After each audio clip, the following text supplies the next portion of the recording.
Avec ce prix, vous disiez, forcément, vous réfléchissez. Un architecte, il voit l'évolution de l'homme, il voit l'évolution de la société, il voit l'évolution politique et il voit l'avenir. Vous, en remettant ça dans le contexte de l'urbain, de la ville et tout ça, en ce moment, on ne peut pas dire qu'on soit dans un avenir très rose et c'est pas évident. Vous, en tant qu'architecte, de ces débuts à aujourd'hui, qu'est-ce que vous ressentez de cette évolution?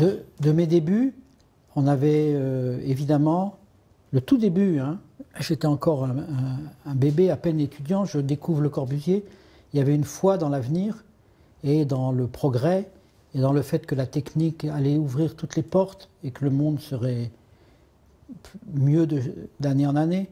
Je me souviens, Renzo Piano, 10 ans lors de son Pritzker, j'ai vécu, il est plus âgé que moi, mais il dit, ma jeunesse, mon adolescence, et mes débuts de mon travail, c'était l'impression que chaque jour nous éloignait de la barbarie. Chaque jour, on arrivait dans plus de justice, plus de confort, plus de tout ce que vous... Et puis, dans les années 60, on s'aperçoit que c'est pas si simple. Déjà en 66, en 68, c'est un des thèmes de 68, hein, au fond. Hein.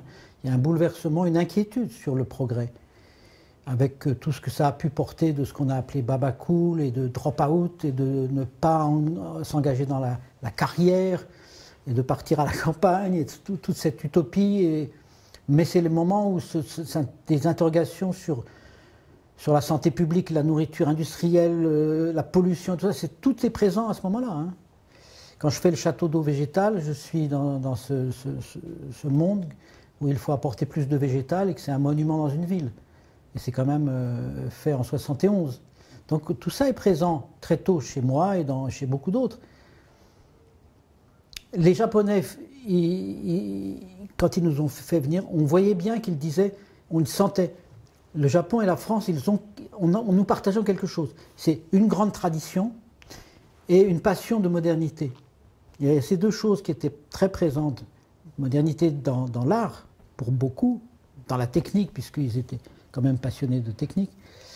Voilà, et on a vécu toute cette évolution où on est interrogatif sur l'avenir, on est incertain, on est dans un certain brouillard, alors qu'il y avait le phare de la planification qui avait l'air d'éclairer les années. On arrive dans un moment où on ne sait plus quoi dire. On dit au moins l'avenir devrait être durable. Oui. Ce mot a été inventé dans les années 80, comme ça, et ne concernait pas uniquement la question écologique.